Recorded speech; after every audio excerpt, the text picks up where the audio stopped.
via fielder's choice. This one gets a little bit tricky here because you have this play, and whether the runners on second and third don't have to run, but they have to be in perfect sync, because if Brait's come in second to third and the runner on third in Cali Tebow doesn't do the same to home, then you've got a runner hung up anyways, and then you've got absolute chaos. So understandable that you would go on contact, but there's not enough time to get the run home. And now that all-important tying run is at first with one out. Ava Gambischler going to pinch run for Jordan Godell now. And John Ladino hasn't been quite as liberal with the pinch runners as his counterpart Mary Holt-Kelch has, but in this situation, certainly it is warranted. Emma Peterzak will step in. 2 walks today and a run scored. Now she represents the potential winning run. Now, I know we've been talking about the need for Holy Cross to swing away a little bit more, but here you got a pitcher struggling to find the zone. Make her throw you strikes. Just missed at the letters, 2-0. Put the onus on her to put the ball in the zone before you take the bat off your shoulder, because a walk here absolutely helps. The tying run moves up into scoring position. The winning run is aboard. Down the pipe, in there, called a strike, 2-1 the count.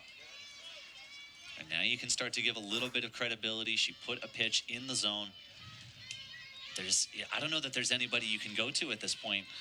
You may be ride or die with Cobb unless you want to pull Lex Guevara right after a shutout. Flown into right center field. Moving over is Dang. She makes the play. The throw home on the tag up. Not in time. Throw to second. They got her.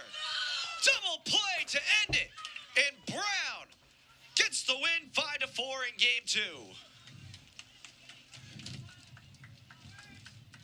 Holy Cross came 1 run away. They got the sacrifice fly. Brait was able to score, but Gambischler gets gunned out at second base to end the day. And Milton, what an exciting end to game 2 as Brown gets the doubleheader sweep. I am racking the database in my brain to see, have I ever seen a softball game end like that? A sacrifice fly that scores the run, and Gambischler, who is brought in for her speed, tries to take second base and is gunned down. And you know what? I think it's the right call. It's an ambitious call, to be sure, for Gambischler trying to take second base there. But if you do it, that all-important tying run is in scoring position, and you're coming to a part in the order where they've had kind of mixed success. You have Kate Trudgeon coming up, slightly lowered down. You've got Maya Gallagher, who's 1 for 3. It's a tough call, but in the moment, I like the ambitious thing there. I like the move to try to go for second, but ultimately, a really good throw has her dead to rights at second base. And Holy Cross, you know what? John Ladino said it. They want to be a small ball team. That means being an aggressive team. They want to run. They're asking players to run who haven't necessarily done it before, at least not in this kind of volume. And so one of the things that you have to accept if you're a running team is that you will take risks like that.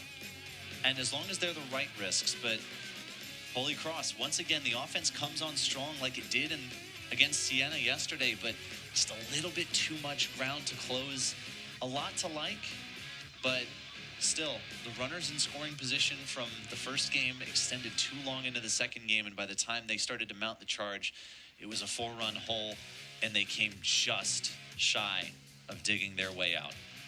Holy Cross with a valiant effort here in game 2, right down to the end.